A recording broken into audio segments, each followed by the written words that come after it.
Здравейте, приятели на Таро, аз съм Божана и ви представя моята Таро астропрогноза за всички родени под въздушен знак.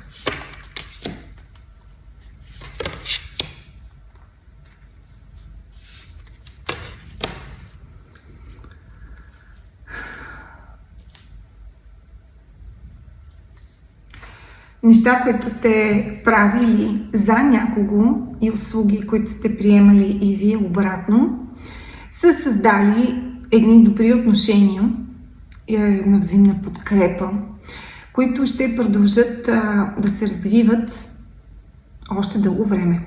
И ще видите какви резултати ще дават. Вероятно ще си обменяте и идеи. Ако сте започнали в началото с услуги, лека по лека ще си помагате за напред и с разни идеи и контакти. Така че, ако дори да се чудите дали сте постъпили добре, като сте помагали и сте приемали помощ според картите, да. И това нещо тепърва ще се разгърне във времето. Не обръщайте внимание на остри думи, свързани с тези отношения, които не достигат до действия. Или думи, които по някакъв начин ще ви предизвикат и няма да ви допаднат.